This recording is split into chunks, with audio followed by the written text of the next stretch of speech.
हाय दोस्तों। तो आज की किस्त में मिस छाया फंगलंग और शाशी से एक दूसरे के बारे में सवाल पूछ रही होती हैं।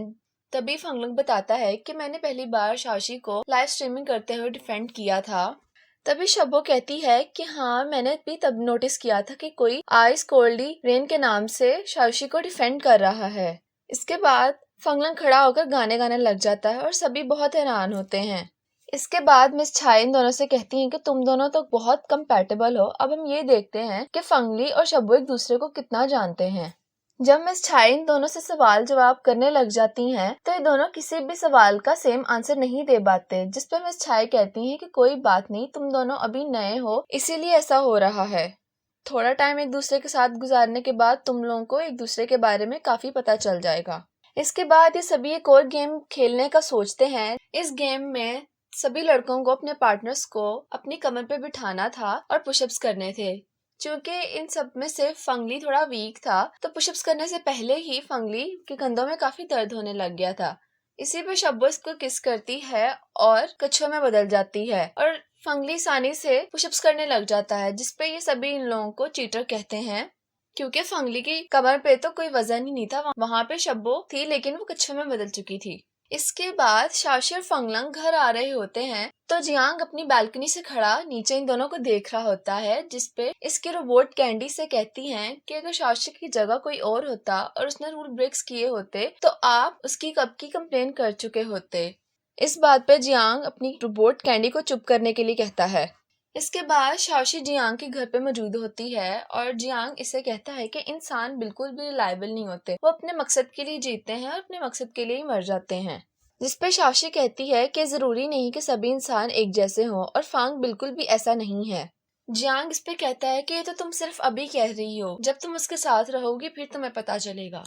शाशी से कहती है कि हम जिस इंसान से प्यार करते हैं हमें उसकी सारी बातें अच्छी लगती हैं। हाँ, ये मैं मानती हूँ कि हर इंसान में कमी होती है, लेकिन फिर भी मुझे फांग के साथ ही रहना है।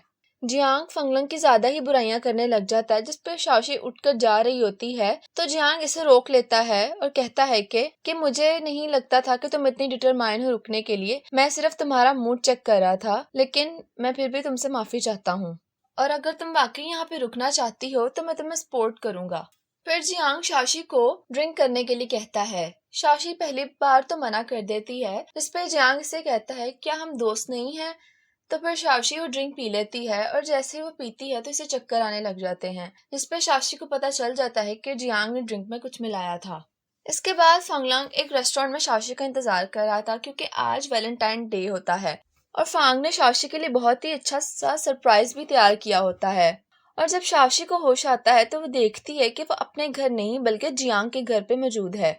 शाशी कमरे से बाहर जाना चाह रही होती है लेकिन जियांग ने अपनी पावर्स यूज कर दरवाजे पे बैरियर्स लगाए होते हैं।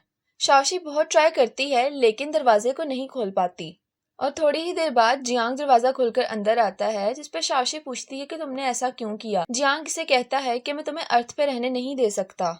शाशी से कहती कि मैं जानती हूँ एज अ चीफ ये तुम्हारी ड्यूटी है कि तुम मुझे प्लेनेट पे वापस लेके जाओ, लेकिन क्या हम दोस्त नहीं हैं? एज अ फ्रेंड तुम मेरी हेल्प नहीं कर सकते यहाँ पे रहने में?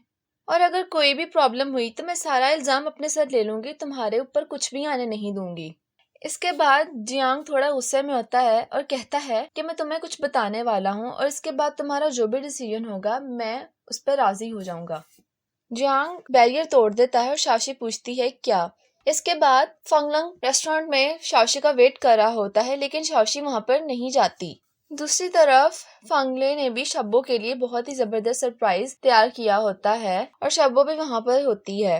ये दोनों साथ होते हैं तो फंगले इसके सर पे हाथ रखता है जिससे इसका टेम्परेचर बढ़ जाता है और शब्बो इससे कहती है कि तुम दोबारा मेरे सर पे हाथ मत रखना, लेकिन तभी फंगले इसे किस करता है जिससे इसका टेम्परेचर और बढ़ जाता है और इसके बाद ये दोनों पानी में छलांग लगा देते हैं और फिर ये दोनों पानी में जाके किस करते हैं क्योंकि पानी ठंडा होता है और शब्बो का वहां पे टेम्परेचर नहीं बढ़ता। फिर ये दोनों पानी से बाहर आ जाते हैं और तभी इनको फांग का कॉल आता है और ये दोनों कंफ्यूज होते हैं। और इसके बाद कैंडी और जियांग शाशी को बता देते हैं कि शाशी जियांग का लीगल मैच है। शाशी ये सुनकर काफी हैरान होती है, जिसपे जियांग कहता है कि मुझे तुम्हारे अर्थ में आने से पहले ही पता था कि हम दोनों पार्टनर्स हैं। जिसपे शाशी कहती है कि यही वजह थी कि तुम फांग को इतना हेट करते हो। और फिर जियांग इससे पूछता है कि अब तुम्हारा डिसीजन क्या है, जिस पे शाओशी कहती है सॉरी, जेनेटिकली मैच होना तो बस हमारा डेटा मिलना है और ये सब, इससे ज्यादा कुछ भी नहीं है। लेकिन मैं फांग से प्यार करती हूँ और मैं उसके बगैर नहीं रह सकती। हम दोनों अच्छे दोस्त बनकर रह सकते हैं, लेकिन दोस्ती से बढ़कर हमारे बीच में कुछ नहीं हो सकता। ये सब कह के शाओशी वहां से जाने वाली होती है, लेकिन जियांग दरवाजे पे फिर बैरियर लगा देता है। इस पे शाओशी कहती है कि तुमने तो कहा था कि तुम मेरे डिसीजन की रिस्पेक्ट करोगे, लेकिन अब तुम मुझे जाने क्यों नहीं दे रहे। जियांग कहता है कि मुझे नहीं पता था कि तुम्हें रियलिटी के पता चलने के बाद भी अर्थ पे रहना ही सही लगेगा।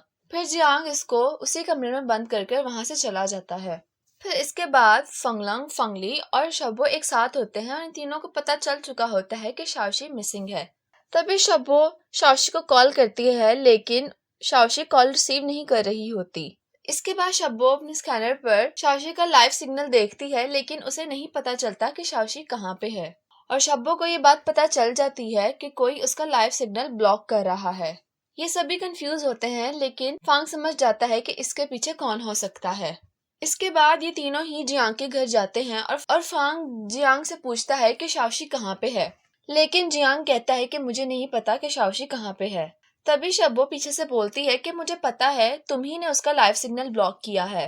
जिसपे जियांग कहता है कि तुम एक रोबोट हो और प्लेनेट पे वापस जाते ही मैं तुम्हें डिसमेंबर कर दूंगा। फांग दोबारा जियांग से पूछता है कि शाओशी कहाँ पे है, जिसपे जियांग कहता है कि आज वो इतने इंपॉर्टेंट दिन पे भी तुमसे मिलने नहीं आई। क्या तुम्हें अभी भी समझ नहीं आ रही कि वो सिर्फ अपना मिशन कंप्लीट कर रही है, उससे तुमसे कोई लगाव नहीं है। और मजीद कहता है कि शाओशी एक अच्छी इंसान है, इसलिए वो तुम्हारा दिल नहीं तोड़ना चाहती थी। जिसपे फंगलंग कहता है कि मुझे पता है शाओशी कैसी इंसान है। जियांग कहता है कि शाओशी ने मुझे प्रॉमिस किया है कि वो केप टाउन वापस जाएगी, इसीलिए शाओशी अब तुम सबको अवॉइड कर रही है। इसके बाद जियांग इन सबको यहाँ से जाने का कह देता है और दरवाजा बंद करके खुद अंदर चला जाता है। इसके बाद जियांग अपनी रोबोट कैंडी से कहता है कि वो कुछ भी करके शाओशी का माइंड चेंज करेगा, क्योंकि शाओशी और मैं जेनेटिक मैच है एक दूसरे का। दूसरी तरफ शाओशी रूम में अपनी पावर्स का इस्तेमाल करके रूम से बाहर निकलने की कोशिश कर रही होती है, लेकिन इस रूम में इसकी पावर्स का कोई भी असर नहीं हो रहा होता। फंगली, फंगलंग, शब्बो ये तीनों साथ होते हैं और ये समझ जाते हैं कि जियांग ने ही शाओशी को छुपाया है। तभी फांग कहता है कि जब कल सुबह जियांग अपने काम के लिए ऑफिस जाएगा तो हम जाके इसके घर पर चेक करेंगे कि शाओशी वहाँ पे है या नहीं। नेक्स्ट डे शाओशी उस रूम से निकलने के लिए अपनी पूरी कोशिश करती है, इवन कि वो शाओशी को भी मनाने की कोशिश करती है, लेकिन कोई फायदा नहीं होता। इसके बाद ये तीनों फंगलंग, फंगली और शब्बो जियांग के घर से जाने का इंतजार कर रहे होते हैं और शब्बो ने भी कैंडी का सिस्टम अपनी पावर से डिस्कनेक्ट कर दिया होता है। जैसे ही जियांग अपने घर का दरवाजा खोलता है तो शब्बो फंगली को किस करती है और टर्टल में बदल जाती है और जाके फौरी तौर पर दरवाजे में फंस जाती है ताकि दरवाजा बंद ना हो सके।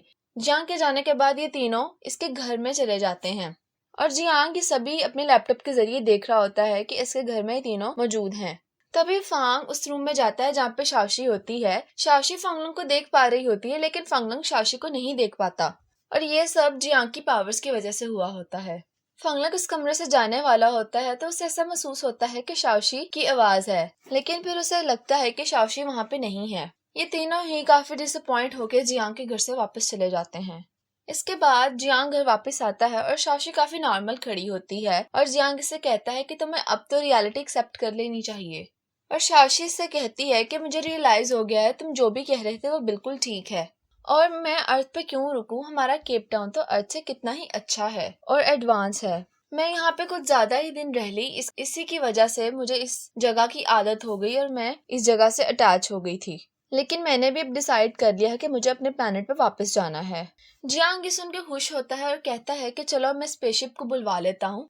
फिर इसके बाद शाओशी कहती है कि इससे पहले मुझे कुछ करना है। जियांग कहता है क्या? शाओशी कहती है क्यों ना हम दोनों बाहर जाके कुछ खाएं। जियांग कहता है कि मैं ऐसा नहीं कर सकता, तुम जो कहोगी मैं तुम्हें यहीं पे मंगवा दूंगा, लेकिन हम बाहर नहीं जा सकते। शाओशी कहती है कि जो चीज लानी है तुम्हें उसके लिए काफी लंबी लाइन में खड़ा होना पड़ेगा। जियांग कहता है कोई मसला नहीं। दूसरी तरफ शब्बो, फंगली और फंगलंग ही अभी तक शाओशी को ढूंढने की कोशिश कर रहे होते हैं और शब्बो दोबारा से उसका लाइव सिग्नल देख रही होती है और स्टिल अभी तक इन दिनों का यही लग रहा होता है कि जियांग ही ने शाओशी को छुपाया हुआ है। फिर जियांग शाओशी के लिए खाना लेने आता है और वो केक भी खरीद लेता है, क्योंकि इसे पता होता है कि शाओशी को मीठा खाना कितना पसंद है। इसके बाद शाओशी कैंडी से बात कर रही होती है और उससे कहती है कि तुम्हारी लाइफ तो शब्बों से भी ज्यादा बोरिंग और बेकार है। कम से कम शब्बो कभी कभी आराम तो कर लेती है, लेकिन तुम कभी भी आराम नहीं कर पाती हो और इसीलिए तुम इतनी बोरिंग हो। जिससे गुस्सा होके कैंडी ये डिसाइड करती है कि वो भी अब आराम करेगी। कैंडी आराम करने चली जाती है और शाओशी भी ट्राई करती है बाहर निकलने का, और दूसरी तरफ शब्बो भी अपनी सारी पावर्स का इस्तेमाल करके वो बैरियर हटा देती है। जैसे ही शब्बो वो बैरियर तोड़ती है तो जियांग को पता चल जाता है कि किसी ने बैरियर को हटा दिया है, और तभी शब्बो को शाओशी की लाइफ सिग्नल मिल जाती है और फांग को बताती है कि शाओशी हमारी ही बिल्डिंग में मौजूद है। जब शाओशी वहां पे होती है और यहाँ से निकलने का ट्राई कर रही होती है टेलीपोर्टेशन के जरिए, लेकिन वो अपनी पावर्स का इस्तेमाल वहां नहीं कर पा रही होती, क्योंकि इसने सारी पावर्स का इस्तेमाल बैरियर तोड़ने में शब्बो के साथ मिलकर कर लिया था। लेकिन फिर वो एलिवेटर का इस्तेमाल करती है बाहर जाने के लिए। और फिर दूसरी तरफ फांग भी शाओशी को ढूंढ रहा था और शाओशी फांग को ढूंढ रही थी। फांग को शाओशी की आवाज आ रही होती है। शाओशी की आवाज सुन के फांग उसकी तरफ भागता है और यहीं पर एपिसोड खत्म हो जाती है।